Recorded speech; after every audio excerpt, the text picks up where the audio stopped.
It's alive. It's moving. It's alive. Oh, it's alive. It's alive. It's alive. It's alive. Oh, in the name of God. Now I know what it feels like to be God.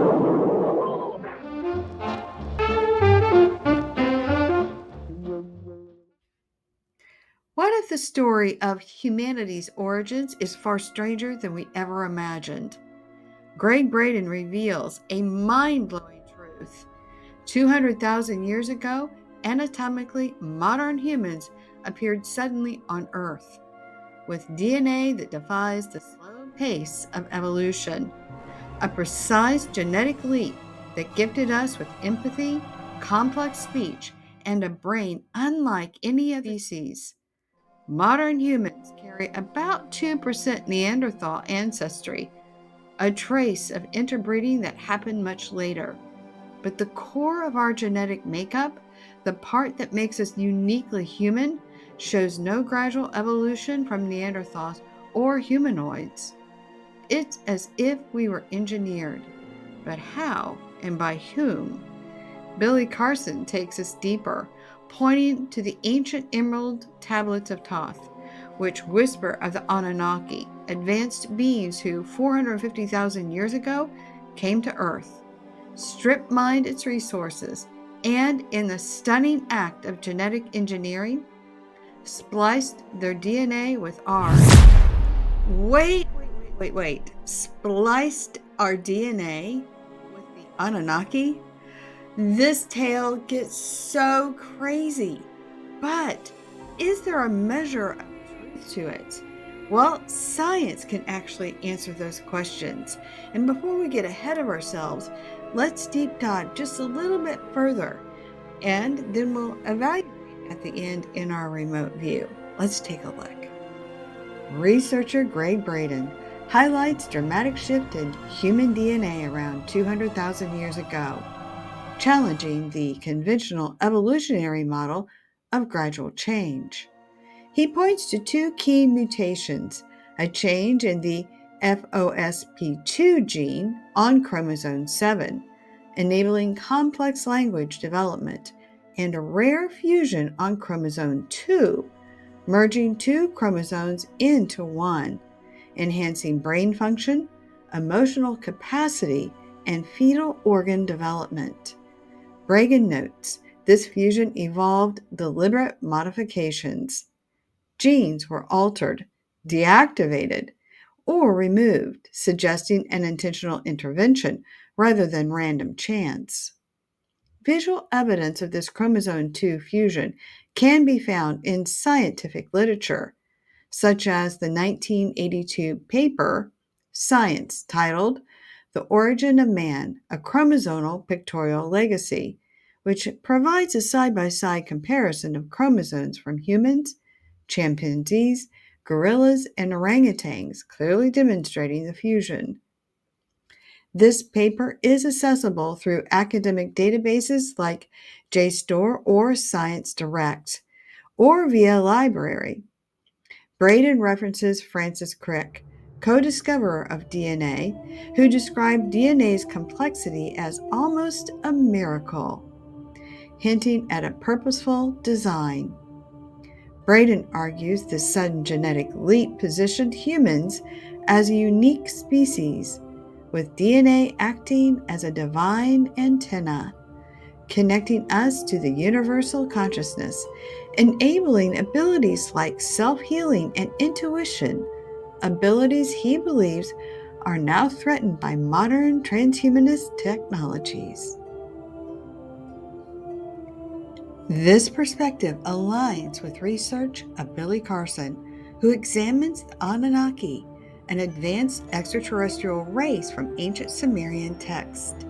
Carson asserts the Anunnaki arrived from the planet Nibiru, seeking resources like gold, and genetically engineered humans by combining their DNA with early humanids, potentially explaining the rapid DNA changes Braden describes. Carson connects this to the Emerald Tablets of Thoth, attributed to the Egyptian god Thoth, whom he identifies as an Anunnaki scribe. The tablets are said to document the Anunnaki's genetic experiments, revealing how they embedded within humans a latent divine potential, suggesting a future where humans awaken to their origins and reclaim the divine abilities encoded in their DNA. Resonating with Braden's concerns about preserving our innate connection to a greater consciousness. And if it's not enough just to manipulate our DNA, the artist also signed his work. Yep. For myself, once I found this code, I felt differently about myself, knowing that within every cell of my body, God eternal, it's YHVG, are the Hebrew letters. YH, Yah, is actually one of the forms of the name of God. You thought I was kidding, right? Well, there is intentionality behind the modification of our DNA, and Gregg Braden wrote a book, The God Code, and you can look for more information and details on how that all came about. The link for the book will be in the description box below, as well as the full interview by George Norrie. So enjoy that video because it is mind-blowing. And I would be remiss if I didn't bring this up. As a QHHT practitioner, what did Dolores Cannon say about all this? Oh yes, she had something to say, all right. In that book, I have found the answers to any question anybody would ever want to know about ETs and UFOs. And it's turned out it's beautiful. I have not found one single negative case in all the 25 years I've been working on this. It's positive because I found out why they're coming, why they are here, why they're doing what they're doing.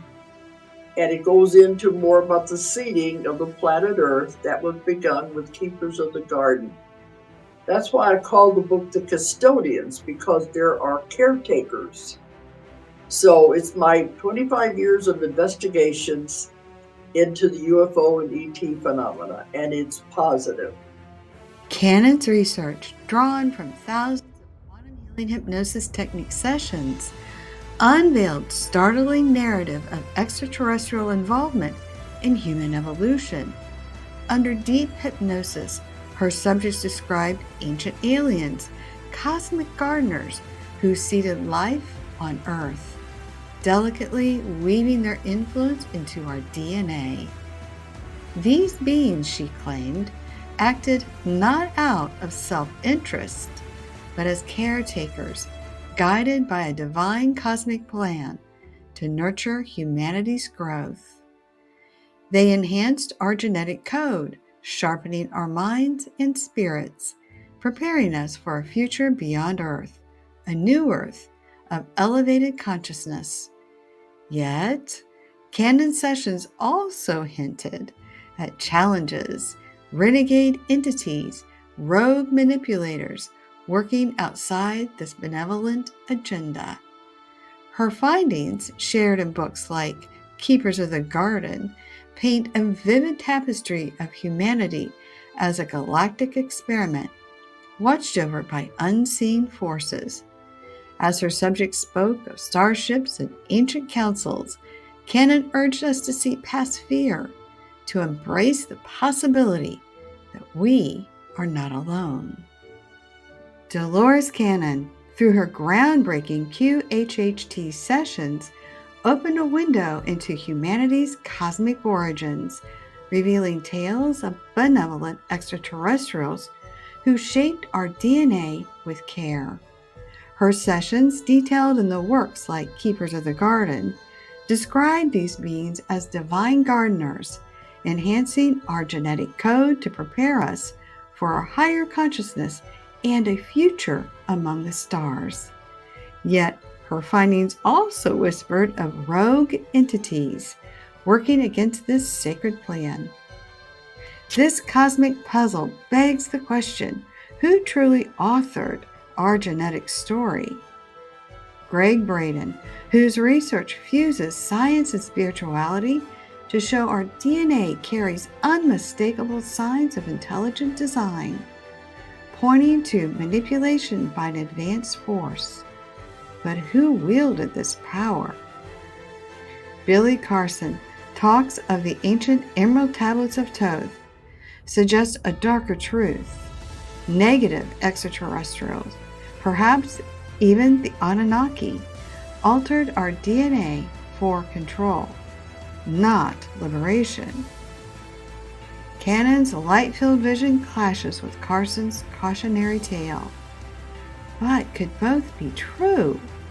A dance of benevolent and malevolent forces shaping our essence? Well, hold tight, superhumans.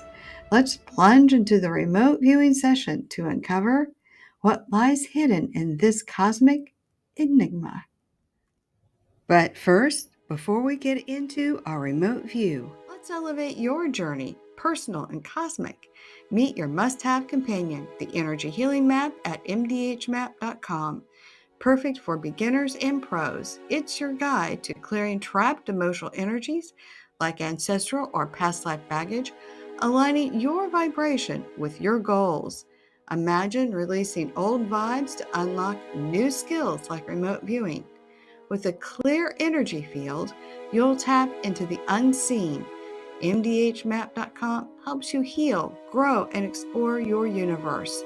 Grab your energy healing map today, clear the past energies, and align your vibe. And see what's out there. Visit mdhmap.com now. All right, superhumans, remember you can remote view this too. And if you aren't proficient at it or you've not had any classes, but you are still interested how it works, just listen to what I have to say. Maybe close your eyes and take a deep breath. And as you breathe in, you calm down the autonomic nervous system. And then as I go through this story about what I got in my remote view, you feel it out. Does your body feel light or does your body feel tight? Light means it's resonating with you. It makes sense. And it's like, yes, I agree with that. Tight feels like it's no, I don't agree with that. So again, we are all putting the pieces together. And just like those scientific remote viewers, they took a team to figure out where missing people were or hidden facilities are. Everybody gets a piece. And I encourage you to please leave a comment in below so we can kind of say, okay, does this make sense? Does this not make sense? I'm not telling you to agree with me. I'm just saying, let's go through the story and allow yourself to feel. Does it feel light or does it feel tight? Because as a QHHT practitioner, I will tell you, your subconscious mind will never lie to you. And again, here's the other thing what the quantum physicists will tell you. We are all basically on different timelines, which is really interesting because that means there can be a divergent of what our history is with each person. I mean, when you go down the rabbit hole into the woo, where it takes you is mind blowing. All right, so let's get started. Was our DNA altered? Yes. Yes, it was. I feel like absolutely right. But you don't need a remote viewer to tell you that because that's what the scientific evidence says. So that goes into when did it happen? Was it 200,000 years ago? I got at least 2 times. I got our DNA was manipulated. It feels like more than that. And there may actually be more species that were actually manipulated. So that's going to be an interesting question for the scientist out there. What do we find in other species? Or was it just the humanids that were altered? So the first DNA alteration I got was definitely what Zechariah Sitchin or the ancient Sumerian tablets were calling the Anunnaki. And whether or not they were on the planet Nibiru or whatever, it does feel that there was a race. Whether or not they were called the Anunnaki, I don't know. That's not coming in real clear, but that is our understanding of who these beings were that were interacting with the ancient Sumerians and maybe even further back with the ancient Egyptians. Again, Billy Carson talks a lot about this, and I encourage you to go watch his videos where he's talking about the Anunnaki, Zachariah Sitchin, and also the Emerald Tablets of Thoth. So I learned how to say that correctly. I used to call it Thoth. It's not right. It is Thoth. So my apologies on earlier videos when I mispronounced it. All right, so it does feel that this group, and we'll call them the Anunnaki because I don't have another name to call them, and it's a common denominator that we can reference. It does feel that they manipulated the humanids or the humanoids, the humanids, whichever is correct, that were already here. And they were trying to manipulate to have a slave race. Now, we could argue, was that good or was it for bad? But understand, they're just a group of beings that needed to have mining done, and this is their way of doing it. And so we'll leave whether that was for good or bad for another day. Of course, I would say that's not a very nice thing to do, but that's how I feel. And then it feels like the DNA was altered again around 200,000 years ago. But that group of people is not the same, or group of beings are not the same as the Anunnaki. It feels like they came in and gave us complex speech and also helped us have empathy, or gave us the full strands of the DNA that we can activate. When we go down the DNA strand thing, that is way crazy. So it does feel that it was separate entities that came in. Now, when I'm asking why did they come in and do that, it does feel that there is a bit of an experiment going on here, but it also feels that they're wanting a group of beings to come to, I want to say, God source energy. That's the direction I'm headed with this. So it's almost like connecting us to God source energy, which is why it takes me to the next place. Does our DNA contain a hidden message? And I'm just getting, yes, it does. Now, I suppose there's going to be a group of scientists say, well, that's just like making images out of clouds. You see what you want to see in the text. But I would have to agree with Gregg Braden that that the artist that manipulated our DNA, that gave us complex speech and gave us empathy, is God eternal within the body. It feels like it is encoded there, and the reason is because it's it's it's almost like brings in Dolores Cannon, if you will. So you bring in Dolores Cannon. And as a QHHT practitioner, we know that there is the wave. We call them the second wave and the third wave. She calls them sometimes star seeds, but it does feel, because these are advanced beings, they need physical bodies that they can house, that has the ability for complex speech and empathy, because they're sort of going into this physical body. So you can imagine Dolores Cannon. She talks about the oversoul, and the oversoul sort of goes into this meat suit, if you will. And this meat suit has to function. And so in order to get it to function, it needs to have the quote right programming, just like a computer. Oh my gosh, I'm getting massive goosebumps. To the gals that helped me remote view this, I know that this is kind of new. We didn't talk about this one, but this is what's coming in, and it's coming in way strong. And so it needs to have the correct operating system, just like a computer needs, in order for it to function correctly, because these are advanced beings.